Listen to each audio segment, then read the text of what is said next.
Hello and welcome to the WyoNation Roundup. I am your host, Chad Smith, and I'm usually here with one Mr. Brad Reed, but he has disappeared. Brad, where are you? So let's see if we can get Brad back on. I do not know what happened to Mr. Brad, but I am here to take you through the news and notes for Wyoming football. Let's see if old Brad has written me. He has. What's going on here? He has frozen up and he'll be back. So that is good. He is well. He wasn't hit with a natural disaster or something up there in the frozen north. But yeah, so let's see here. Let's make sure that we are streaming live and clear. Make sure all the channels are working, and they seem to be. So welcome everybody on in. Welcome to you watching on Twitter. And those watching on YouTube, you can always say hello in the chat box. We will get those on Twitter and YouTube with your comments. We have a lot to talk about tonight. Obviously, for obvious reasons, because your Wyoming Cowboys have fallen to 0-2. Of course, a season opening loss on the road to a Power 4 conference team in Arizona State, and then losing at home to an FCS school, which obviously is never good. So I'd like to hear your thoughts and comments on this. And I want to thank everybody who jumped on to the post-game show, which we had a great showing. It was good to have that little therapy right after the whistle. And Brad is back. There is Mr. Brad Reed. Hey. Welcome back, buddy. Momentarily technical glitch. I got it. It's okay. Yeah, very quickly, in fact. I'd say within a couple minutes, because you're an IT professional. That's what they say. That's what they say is right. So I was just telling them that, hey, you can watch us on YouTube. You can watch us on Twitter. Twitter stream seems to be up and running well. And for everybody to get their comments in as we go through some stuff that's not going to be a whole lot of fun. True story. That was not a ton of fun to watch on Saturday. I'll say that much. For sure. I kind of figured Idaho would probably come to play. Yeah. I know they're a pretty talented team. I've seen them in person a couple of times. Yeah. Yeah, that defensive line of theirs was problematic. It was in the backfield a lot. But yeah, I was surprised to see Idaho. Like, they played really well against Oregon. Like, that game wasn't decided until in the fourth quarter, but I was surprised that after the pieces of their team that they lost last year and kind of taking an early playoff exit, that they were still as effective as they were, even with a second string quarterback who, yeah, I have no idea how he played like he did, but he did. And it's a good question. I hate to think what would have happened if they had their starter playing. It may not have been great for anyone. So yeah, just want to do follow up. I guess the goal for tonight is not to really talk about the game, but to kind of look forward and ask some questions about what can Wyoming fix, right? We'll go through some things. Some things obviously can't be fixed.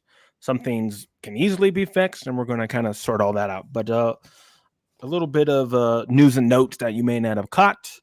The first one, and I talked about this in the postgame, Brad, was I was like, why is DJ Jones in the second half? Like, why didn't he play? I was like, that probably really lost him the game. I think if DJ Jones was there and they were able to run the ball, there's a good chance they win the game, perhaps. I don't know. The passing game was so bad, who knows? But DJ Jones was actually ill in the second half, and that's why he did not play. Mm-hmm. So that was news. And he was sick like earlier in the week too, right? And I think he tried to make a go at Saturday. Yeah. Is that what I read? I don't know all the details. So that obviously it did not go well. Yeah. So not having him in there really hurt because he was averaging like 5 yards a carry in that first half. And in the second half, I think Wyoming only ran the ball for like 16 yards or something ridiculous. Yeah, and I think McNeely left the game too because of a dislocated thumb. Is that right? Yes.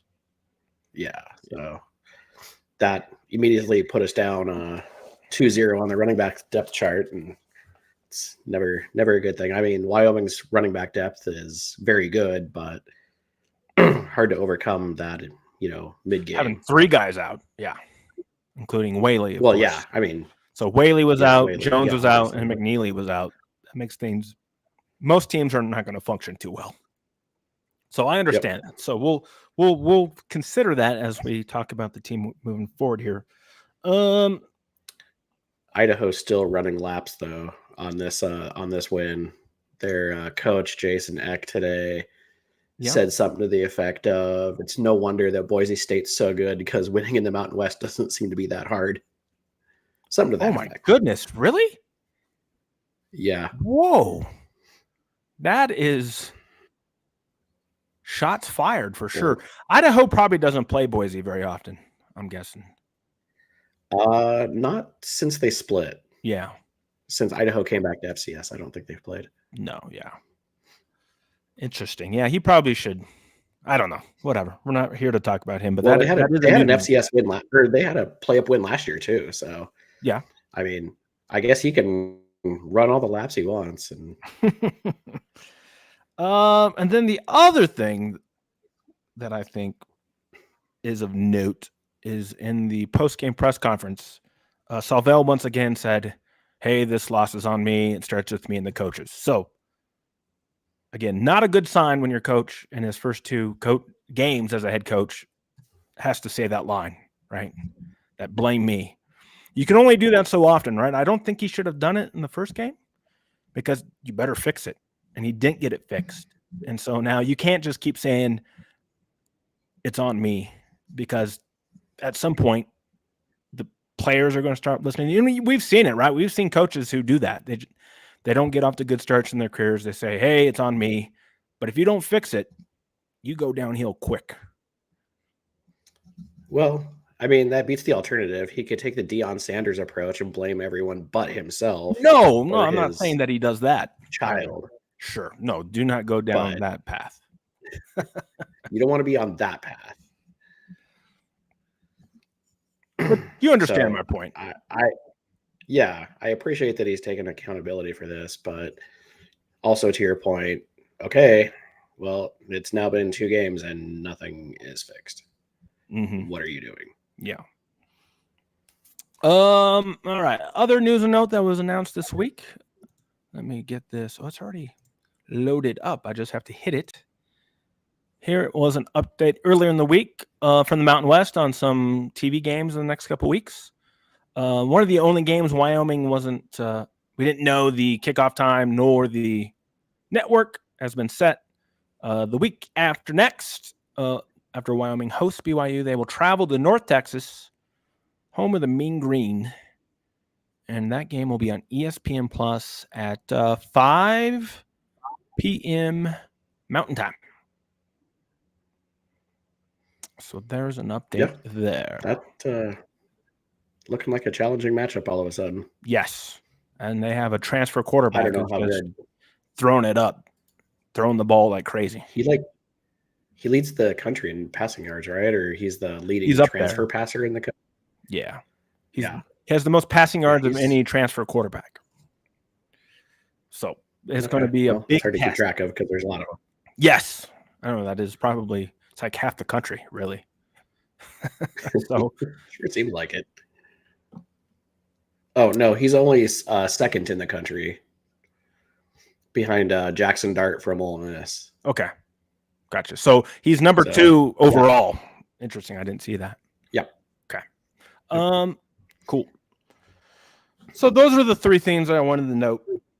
And then we'll go into some stuff here of, okay, how does Wyoming fix their issues and can they fix their issues? And as we do that, again, if you're watching on Twitter or YouTube, you can chime in with your thoughts. We'd like to hear what your thoughts are.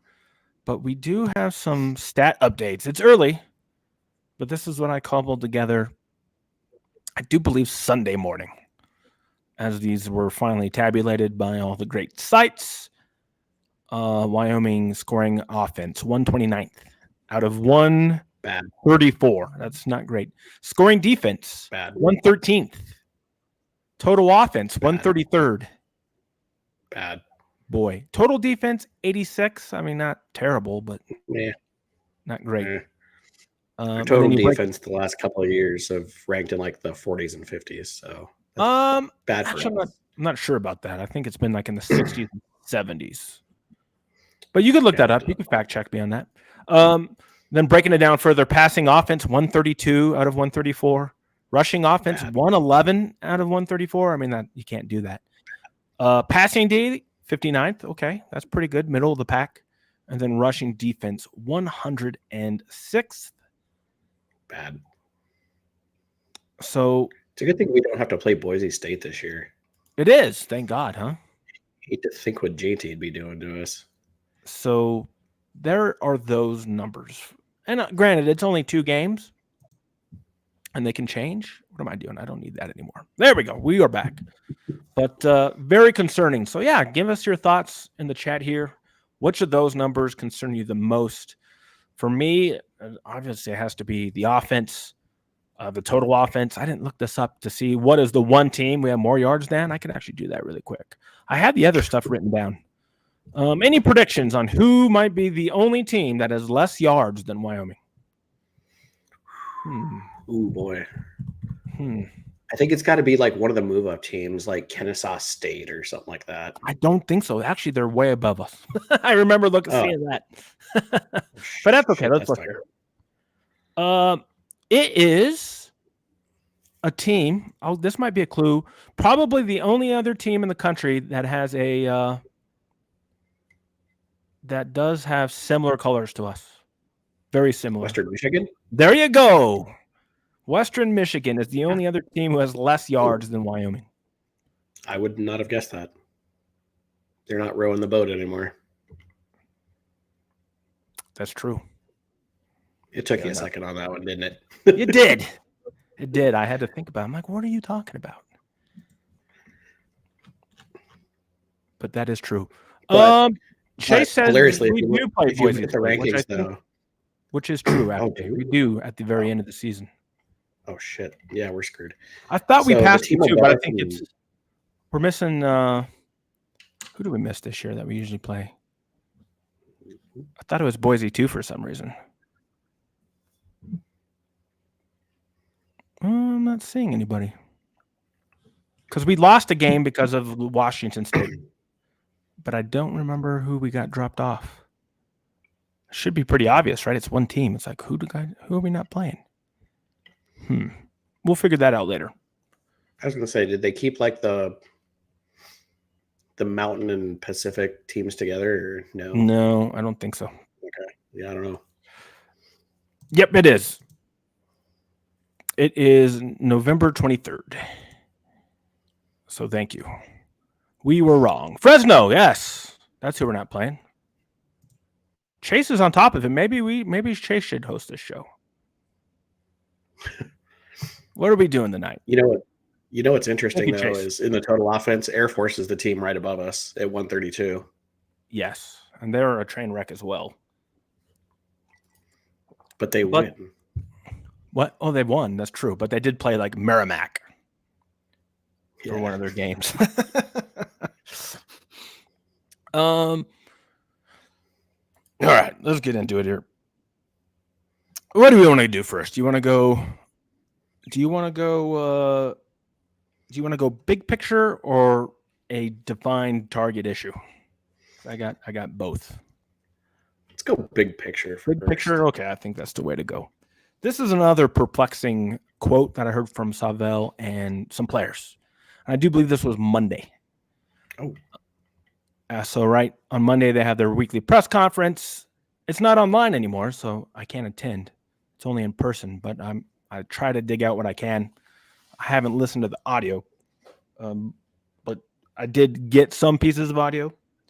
And I guess the bottom line was they weren't making excuses, but they were explaining why the offense has gotten to a bad start and why the team's gotten to a bad start. And it's because the team is inexperienced is now the line we're going to. And I'm like, that's a head scratcher to me Because if you look at Wyoming's, even that they put out preseason, I got it right here. Here, let me grab it. It's basically it's a printout of the media guide, right? Of the roster and all the returning players. And it says in here, Wyoming is returning 16 of 24 starters if you count kickers and punters. So we're returning 66% of the players from a 9-win team. And now all of a sudden, Sauvel's like, hey, we're inexperienced. And you got to be patient. So I don't agree with that. But in some places we are, yes. But in the places where we should be doing fine, like the offensive line and the defensive line, that's where we're really struggling. I don't think you can make that argument when you inherited a very talented team, a team with a good amount of depth on the roster that has shown very clear signs of regression in multiple areas of the team. I just don't know if that holds water. Like, feed us another line of bull crap, just not that one. That's not your game here. Yeah, I don't think I agree with that take. Okay. And I do see, and honestly, he probably doesn't either. Sure. You would think so. Just a technical thing. If you're sending in messages, it's telling me that I'm getting messages, but then they pop up and they disappear. This was happening to me last week. So I don't know if it's real or not, but I do apologize if you are sending in comments, we're not seeing them. I'm seeing them pop up and then they disappear immediately. So it's very weird. But yeah, so that's what we're going for now, is they're saying they're inexperienced. So again, probably not. I mean, 16 of 24 starters is exactly 66% of your team is back. So now, granted, one of them was a quarterback who was very good. Like, I was critical of Peasley, but the guy was just a gamer, right? They got that right. He made it through a full NFL training camp before he got cut. I don't know what he's doing now. Do you know? I was going to say, did he land on a practice squad somewhere? I don't know. Chase says, agreed. You can't talk about accountability and then give a BS excuse that you're inexperienced. Yeah. So again, that's just little things that Sauvel's learning as a first-time head coach, right? Because you don't know how it is until you're in the big chair. And so I think that's kind of a growing pain that we're getting here. And it's very interesting. If you watched the Idaho game on True TV, at halftime they were talking about this. They were saying, and I forget who, but they were saying, hey, I'm not surprised that this team's struggling because they lost their longtime leader in Greg Bowl. And so now I thought about that. I think this is kind of like Sauvel is like, he's cut from the same mold, right? Very similar to Bowl, but more of a player's coach, in quotes. And he's done all this stuff, right? Like put names on the back of the jerseys and right, being rah, rah, rah, which is good. I don't mind it, but I'm getting like substitute teacher vibes. And maybe, I don't know, maybe they don't respect him, right? Maybe they're not afraid of him because I don't know.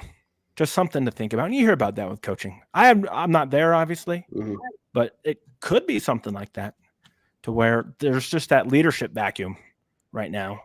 And the team doesn't really know how to react, and the coaching staff doesn't really know how to react as they're kind of feeling this out. Just a quick fact check on Peasley. It doesn't look like he's part of the Jets practice squad, but Xavier Valade is. Okay, wow, I didn't know that. Yeah, the Jets ended up keeping Adrian Martinez. Okay, from Kansas State. Sure, so. And he was the MVP of the spring league. So, yeah, he played in that very well. So not a surprise there. All right, let's see. Yeah, so it's just a lot of things to think about. Other thing I wanted to mention, that should probably been first. Wyoming hasn't started 0-2 since 2015. And they haven't started 0-3 since 2015 either. And you'll recall that was Bowl's second season. And that season has a lot in common so far. We lost at home to North Dakota. So we lost at home to an FCS school, and we ended up going 2-10 that year. So it's not a harbinger. And I think Wyoming, unless they can fix some things, and we'll get into it here, what they can fix and what they can't. If they can't fix what they need to fix, you could be looking at a 2 or 3 win season, which would be pretty brutal for obviously the players and the coaches and the fans. Yeah, I mean, if you look at the schedule, North Texas, I don't know. North Texas feels like beginning of the season. I'd say that was probably a win. I don't know about now. But their maybe, road, maybe we catch Air Force on a good day. Maybe we catch Utah State. Yeah, New Mexico probably. Maybe the Sheep. Maybe, yeah. I don't know. Maybe. So hopefully we don't have like a tough game. Yeah, hopefully we don't have to find that out. All right, let's see here. Let's start with quarterback. Right, that's where most people are going to gravitate to. Quarterback play has been highly suspect. I think that's a nice way of saying it. Let's get the numbers here. Svoboda through 2 games is 16-39. That's 41% pass completion for 168 yards, 1 touchdown, 2 interceptions, and 4.3 yards per pass attempt. Now, I went and looked up the yards per pass attempt numbers, and it's not good. The most stat sites only rank the top 100 quarterbacks. Yeah. And that 100 goes about 6 yards per pass attempt, and we're at 4.1. So we're a good 33% lower than the 99th ranked quarterback in the country. Yeah, that's not what you want to see. Yeah, so he looks really uncomfortable. And I've had some people tell me this. Well, you need to give him the benefit of the doubt because, A, we're playing without Whaley. Okay, so that's a big piece of the running game. Okay, sure. We're playing out without our all Mountain West preseason tight end and Gillenborg. Okay, maybe, but that doesn't, to me, the way I watch him, he just doesn't seem to be comfortable anywhere back there. And I don't know if it's a physical thing. I don't know if it's a mental thing. It's hard for me to say. But the problem is when he throws a football, you have no idea where it's going. And neither does he. And I think in some cases. I think that's a big part of the problem is there's a lot of passes, in my opinion, that are accurate passes, but not catchable passes. You can't throw a 5-yard comeback as hard as you can, and the receiver just like turns around and like there's a ball flying at his face as hard as being thrown as hard as possible. Yeah. Like there just seems to be like a little bit of lack of touch on these like kind of shorter passes that really should be easy completions that we haven't completed. And I think it's just throwing the ball too hard. And I think Sean Chambers used to do the same thing. Like used to throw the ball as hard as he could. And, I saw something probably on the Twitter machine, who knows, but like, you look at a lot of his passes, they've kind of got like a downward angle to them too, when they're coming in. And sure. I don't know. I just don't think a lot of the balls are that catchable. Like I get that, like, you want to get the ball in there quickly, keep it out of, defenders' hands, whatever, but you got to give your receiver a chance. And I just don't see that. Like, short passes are just killing us. Yeah, we talked about that on the post game. Is every pass is a bullet pass, and it doesn't need to be that way. So, the downward trajectory. I haven't noticed that, but I think you're right. Now that I view things in my head, there'll be something to monitor in this next game to see that, because people do talk about that. You want your ball to be not diving down like that to make it more catchable. So. That is a good observation, Brad. Other things, I don't know. The offensive line play has been very poor. And so maybe he's already seeing ghosts, which is not good, because some quarterbacks, once they see ghosts, right, it's over. They continue to see ghosts for the rest of their career. Some of them, the best of the best, they bounce back. Let's see. Clint is in the house. He says, everyone talks about Whaley not being there, and rightfully so. If the ship doesn't turn around, is there a reason for him to return this year at all? Well, that's an interesting question, Clint.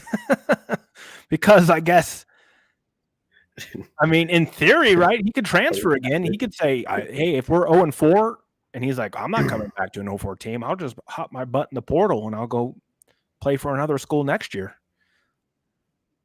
I don't know. But I don't know if you can do that. Can you be like, I don't know if he's taken a red shirt. I think he has. But again, with these new rules, I think you could do almost anything you want. So no, that's a good point. Boy, that was a real downer. Yeah, I know it is, but that's a good question. So thank you for that comment. Yeah, but and that's the kind of sad reality of college football now is stuff like that. I think probably is possible. Well, you could transfer now, like as many times as you want. I mean, but you literally could just have a guy peace out in the middle of the season and be like, I'm good.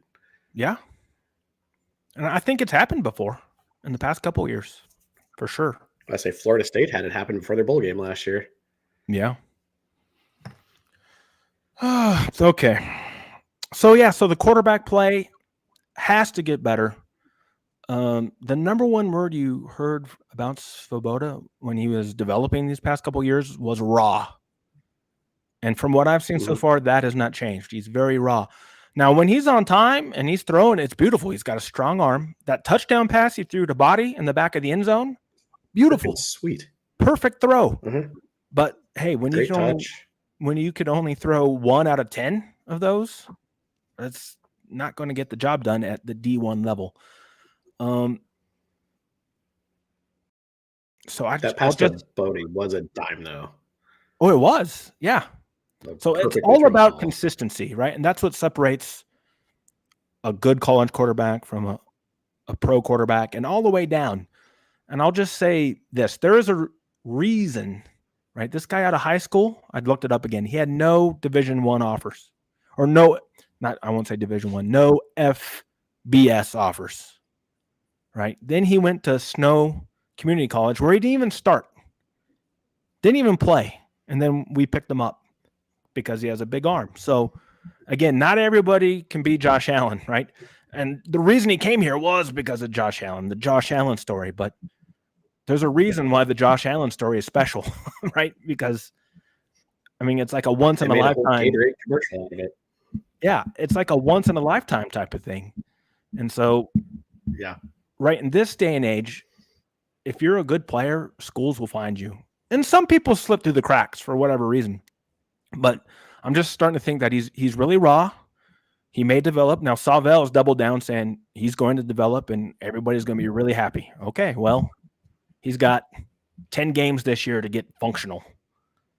Because if he doesn't improve by a lot by the end of this year, you can't go into next year with him as your starter. Yeah. So, yeah, he's got to learn. You've got, he's got Caden Anderson behind him too, and there's a lot of hype behind him, and and he, unfortunately, it may be tough to keep him off the bench. Got hurt too. He's battled 2 knee injuries, unfortunately. So there. Another thing that Sauvel talked about this week was, and this shouldn't be a surprise to anybody, is the lack of wide receiver separation. Where have we heard that before? Probably every year the last 10 years. Yes. So again, what are we doing at the wide receiver position? Right. I mean, a lot of the time I won't blame Svoboda. Some guys are open and he was throwing those bullet passes, but a lot of times there's just nobody open. And I don't know if that's scheme. I don't know if it's coaching, the wide receiver coach. I don't know if it's talent. Probably a little of everything, to be honest. There does seem to be one common denominator over the last 10 years. I put my thumb on it. Yeah. I don't know. Do we have to go there today? Probably not. Not today. Okay. That's good. We'll save that for October. Yes. All right. Yeah. So, all right. So let's just talk about these things. QB, do you think it's fixable? Do you think we can see substantial improvement in the play of Evan Svoboda between now and the end of the season to where you would be comfortable with him going into next year as your starter? I think having a reliable and steady running game would go a long ways to help Svoboda, Sure. because maybe then defenses wouldn't be so aggressive in trying to get to him. And I think the offensive line play can be fixed. That can be fixed midseason. And I think the running game can be more effective as a result of that and just, getting healthy. So I think that'll help take some pressure off Svoboda. I think you can clean up his short passes during the season. That's coaching. So if we have a competent quarterback coach, we can fix that. Yeah, and that's the question. I'm not But we sure need to about see if Jay we Johnson. have a competent quarterback coach. Yeah, I'm not sure about his ability as a quarterback coach. I don't think Vegan was very good as a coach. He was a good talent evaluator, I think, at the quarterback position, but I don't think he was the best coach. We only saw Pulisic for 2 years coaching quarterbacks, but you saw a big improvement from Beasley, right? He was on the money. Like last year, we talked about when he completed over 60% of his passes. So I think Pulisic did a great job. Jay Johnson, I'm not sure. Jury's still out. So it's really up to him to try to figure out how in a scheme, where is Svoboda comfortable? What passes does he throw the best? What reads? Are they making things too complicated for him? Do they just need to go to a simple, get him outside of the pocket, give him 2 reads, high, low, and if they're not open, take off and run? I don't know. Yeah, and I think Svoboda is a very competent runner. I think he's a very confident runner as well. Yeah, so looks way more confident running the ball than throwing it. Yeah, so maybe it's one of those things. Got to go out and let him get hit a couple of times and get his head right, and turn him loose for the rest of the game. I don't know, but yeah, I think having the ball in his hands as a runner is a positive for the offense, but we also need to keep him healthy too. So. Yep, and I talked about in the post game. I know if they're going to continue to run him, and I don't mind running him, but you just know that at some point he will get hurt. We saw it. Josh Allen got hurt. Chambers was a running quarterback. I mean, good Lord, that poor guy. He got hurt every year. Chambers was always hurt. Yeah, so until he went to Montana State and led the FCS in rushing. So.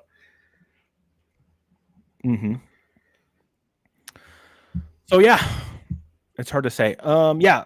Next on my list was to talk about the lines. I agree. The offensive line can be fixed. They seem to be struggling in pass protection more than anything, which I find a little odd. But I guess tackle-wise, they had a freshman left tackle who got hurt and replaced him with another freshman left tackle. But I don't think either of them was a problem too much. It seems to be more on the right side of the line that's having problems. Yeah, and that defensive end from Idaho, I mean, he was everywhere. He was very good, very talented. And yeah, he found his way to Svoboda often enough. Defensive line. That's probably a play that can be cleaned up, but yeah, the defensive line can be fixed because we already saw it. First half against Idaho, they were terrible. Horrible. And a lot of that had to do with, I think, the scheme. They were doing a lot of 3-man fronts. Just stop, right? Stop with the 3-man fronts. We're not and even the year before, we struggled in 3-man fronts. 4-man fronts, please. That's where we're at our best. Yeah, and the defense had a great second half. Yeah, they were nails, right? So I think the lines can be fixed, and that will go a long way because that's the identity of this Wyoming football program. Is Cowboy tough, physical, and it leads with both of those lines. Yeah, I guess going back to the offensive line, I was thinking about this over the weekend. That last year after we got done, or we played Texas last year, and they had an interview with one of the Texas defensive linemen that got drafted, and they're like, who is the toughest, offensive line you faced all year? And he said it was Wyoming, hands down. Yeah, I remember that. I don't know how we've regressed from that, where, we were manhandled by an Idaho defensive line for a good part of the game. Like, I just don't understand that regression. Sure.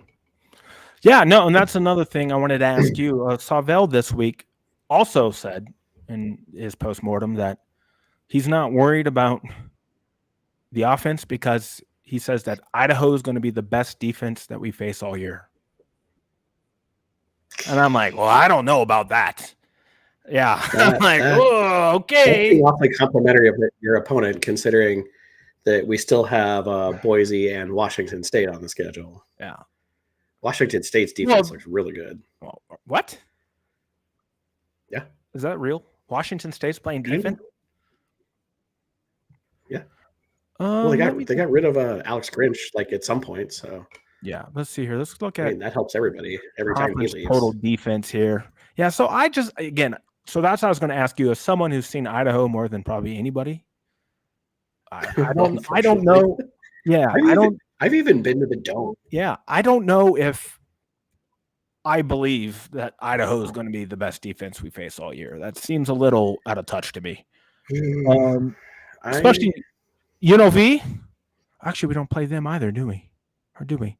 UNLV is the number one defense in the league right now, 21 points they've allowed. So 10 points a game. Air Force has actually done okay. Hawaii, okay, it's very early, obviously. I'd be very shocked if Air Force and Hawaii ranked in the top 5 at the end of the year in total in defense. Who is Hawaii playing? Well, they played UCLA. Yeah, Let's see who else they played. And then they beat Delaware State. Those are the 2. So yeah, their schedule is pretty soft. Now they're playing Sam Houston and Northern Iowa. Let's see here. Jeez, Delaware State barely made it to Hawaii for that game. Clint is back. He says that quote just made me choke my beer. I think so. The opportunities to use cars. Yeah, no, that's what he said. Yeah. So I think Idaho's a good defense. They had a good defense last year. They have a good defense this year, obviously. But yeah, no, please don't choke on your beer. That's wasteful and wholeheartedly not true. Yeah. Okay, and then the wide receiver position, I guess, is the last thing to talk about.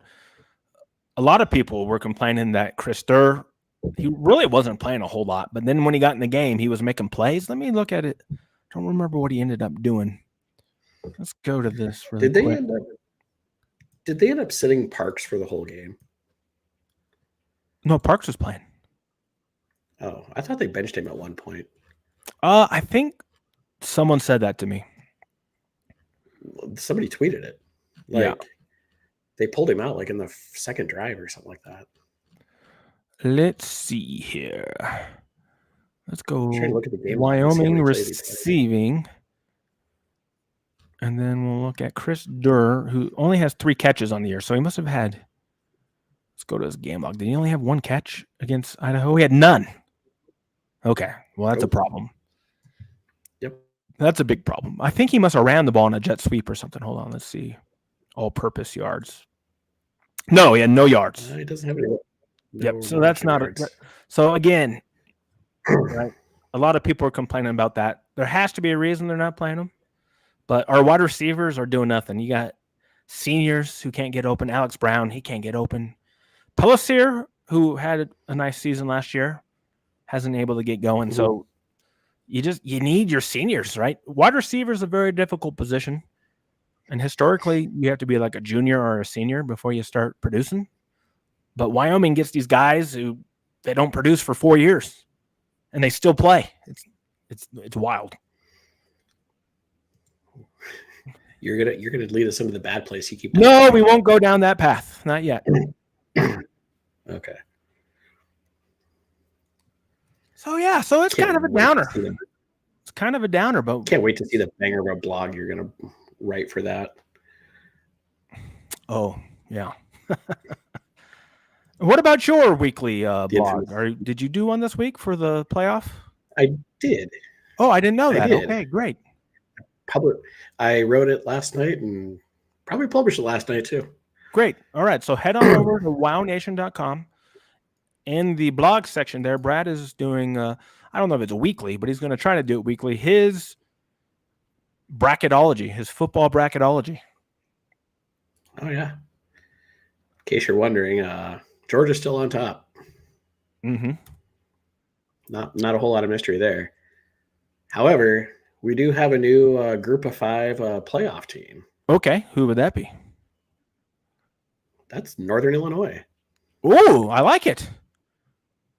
I know. I like it. They did something kind of cool this weekend. Beating Notre Dame and all on Beating their turf Notre Dame. and taking home $1.2 million. Yes, getting paid to beat Notre Dame. That is fun. Yeah, no, it's hilarious. But I don't like. I was thinking about it though. I think by the end of the season, I think there's an extremely real possibility that UNLV could sneak into that spot. Yes, potentially. Like, I think that's a spot UNLV could find themselves. Potentially. All right, let's see. They're not bad. Here we go. Let's blow this up. Jeez, I think they hung 70 points on Utah Tech last week. Yes, they did. And then they played. I watched them play Houston. Is that right? Yep. And they put up a lot of points on Houston. Yeah, they're just a track meet of a team. Yeah. All right. I think this weekend's going to be their big test because they're at Kansas.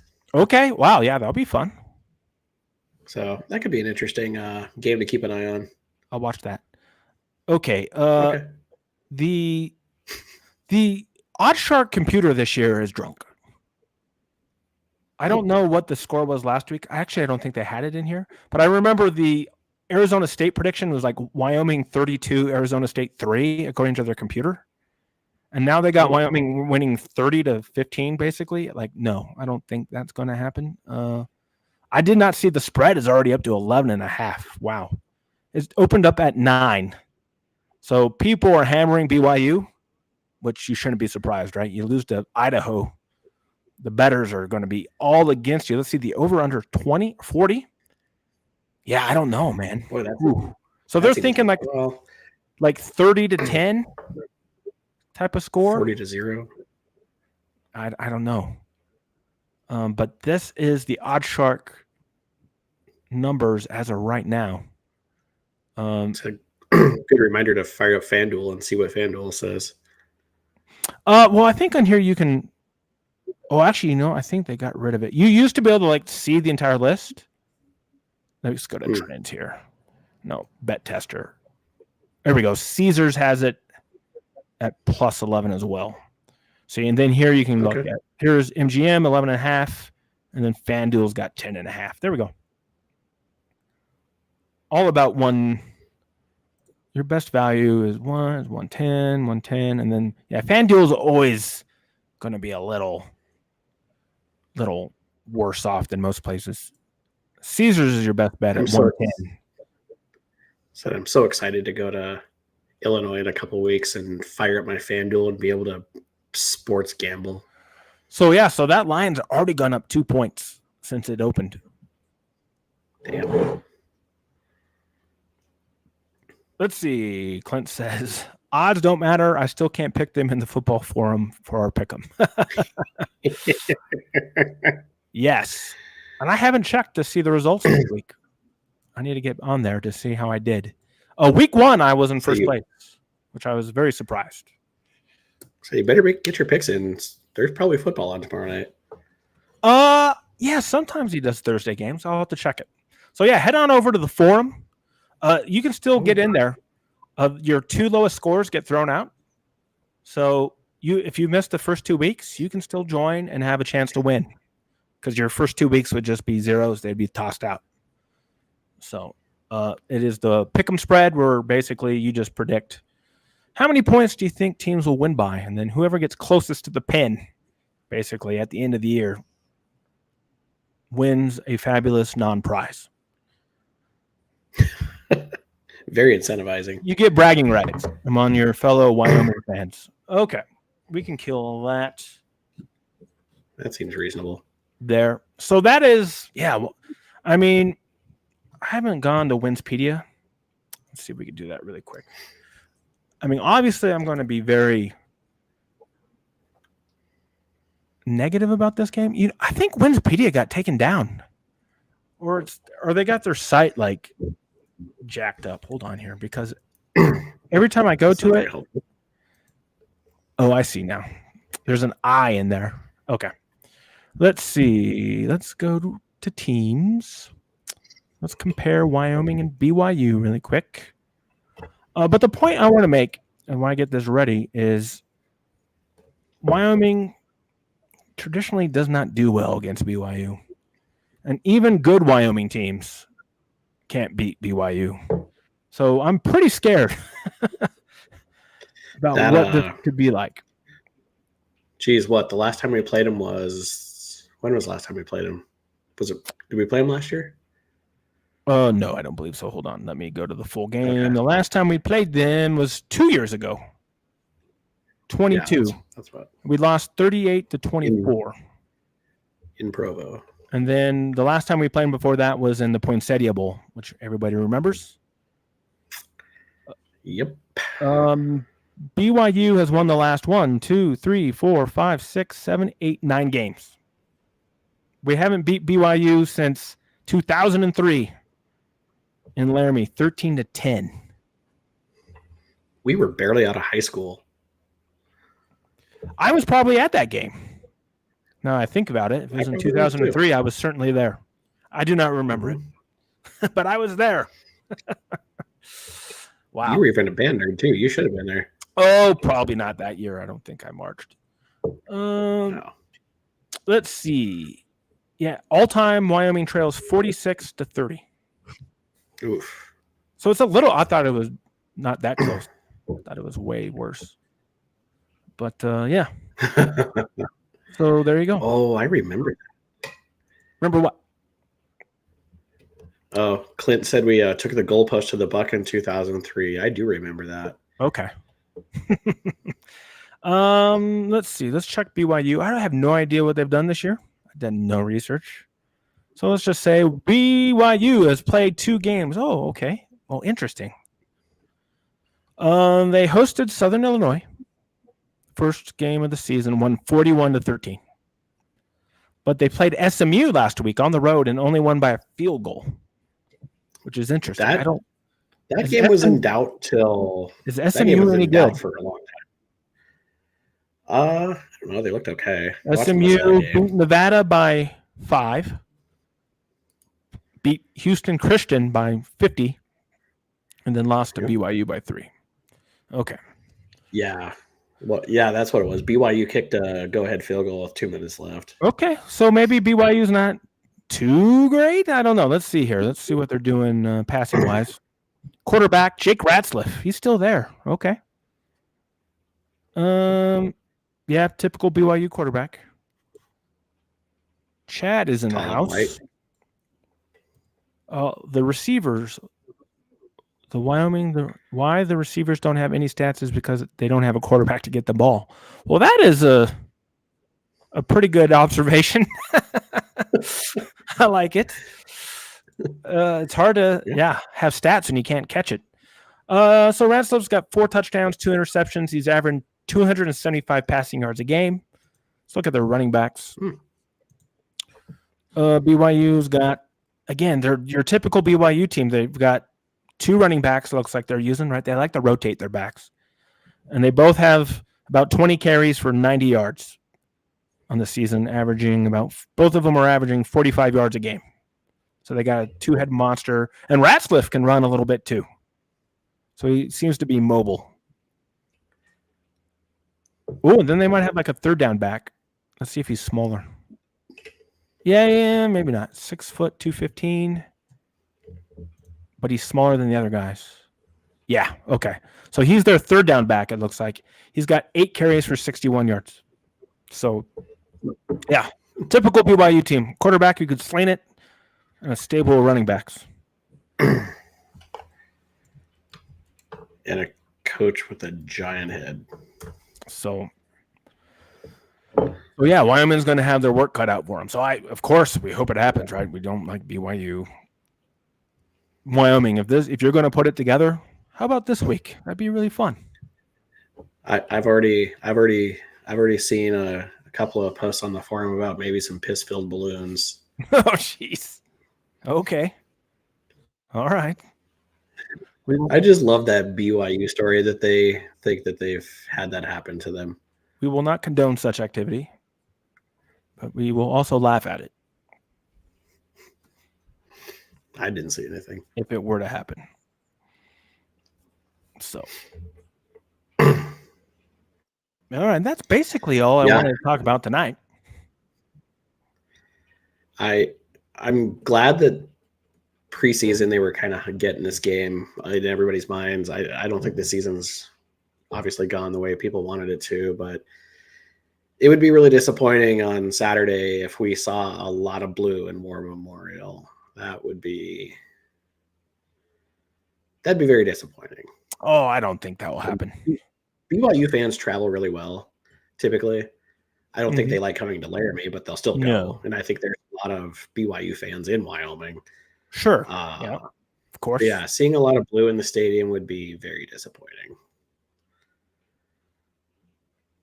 Yeah, we'll see what happens. The team with their struggles that they had this year. So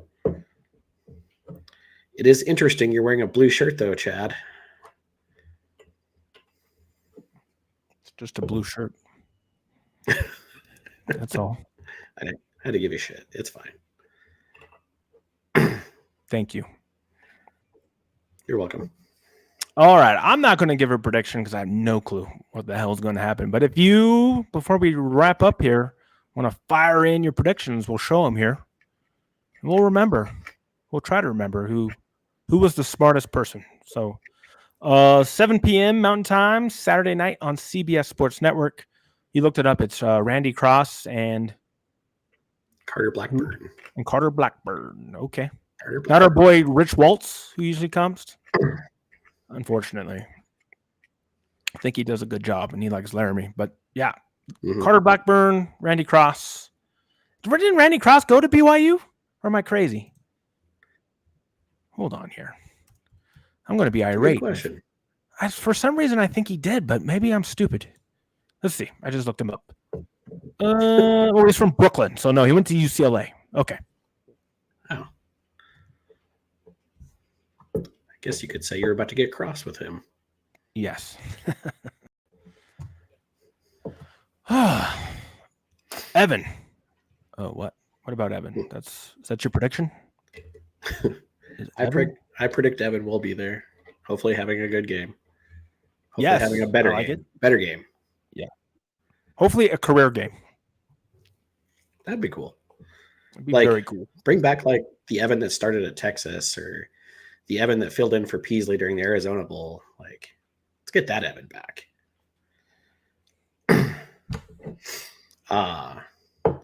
Well, I guess we can migrate to one other topic quickly, I guess. It's not football related. Is the wrestling schedule came out today, and we have Penn State on the schedule. Yes. And that kind of kicks ass. Yes, a national powerhouse. Wyoming will be traveling to College Station. Not College Station. Happy Valley. Good Lord. I don't know. I thought they had college in their name, but they don't. State College. State College. That's it. See, I knew it did. State College. That's where they're at. Yes. You would find a very, very lot of confused fans at College Station. They would. If Wyoming and Penn State showed up to wrestle there. Yeah. Yeah. They'd be like, what's going on? Yeah. So we've got a duel with Penn State on their campus. Then we've got an opening season duel at Cheyenne Frontier Days Arena somewhere, somehow. Yeah. Limited live viewership, I think it is again, but yeah, I don't know why they would do that because it's a big arena. It's very weird. I'd like to see what their plans are and why it's limited. Maybe you could pack thousands of people there, obviously. I don't think it'll be outside. Maybe it will be. I don't know. I think it That'd would quite be. cool, but Yeah. I haven't been to Frontier Day, so I don't know. I think it's going to be what they outside, have is for what rules over there. I understand, but who knows? That'd be Who pretty knows? sweet if it was. Maybe have Ned Ledoux like lead him in or something like that. I don't know. You'll see. Oh, that's still on there. But yeah, so that's pretty sweet for the Cowboy Wrestling though. Yeah, and we'll get more into that when Shay gets back. You two can geek out on some wrestling once wrestling season gets going, and then I guess we'll just wrap up tonight. The basketball schedule came out, so I'm working with our basketball guru Brian. We'll get a show scheduled here soon to break down the basketball schedule. So yeah, it's a busy sports time for sure. Mm-hmm. So, all right, everybody. Well, for those traveling to Laramie, travel safe. Have a good time. Hopefully, Wyoming plays their best game of the year, which shouldn't be too hard to do. If we don't win any other game this season, but they beat BYU, that would rock, right? I don't know about that. I mean, sure. I think I would feel a personal amount of satisfaction with that happening. I gotcha. No, thank you, Clint. Thank you for stopping by, and thank you, everybody out there, for stopping by. See, we got a good followership here tonight on the Twitter, on the X. So, yeah, we'll probably be back Sunday night with a post-game show, or I will. Sunday night. It'll be a late one. Not too late, actually. Saturday night? Yeah, probably like between Saturday around night? 10:30 Saturday night. We will have a post-game show here. So we'll be breaking down what we see in Laramie against the Cougars. So, yeah, everybody have a great rest of your week. Thank you for joining us as always. Hit that subscribe button so you get notified. Hit that thumbs up button for us, please. And then the more people search Wyoming, the more this will pop up as the only YouTube show talking Wyoming athletics. Yeah, anything else, Brad? No. Let's well, I know everybody's really excited for Saturday to break out their favorite BYU chant, and yes, I'll be there with you in spirit doing it as well. So maybe in whatever random sports bar I'm sitting at, I will probably still do it. Well said. Be a lot of confused people there, but that happens. Yeah. All right. So for Brad Reed, I'm Chad Smith. Thank you for watching the WyoNation Roundup. We'll catch up with you all real soon.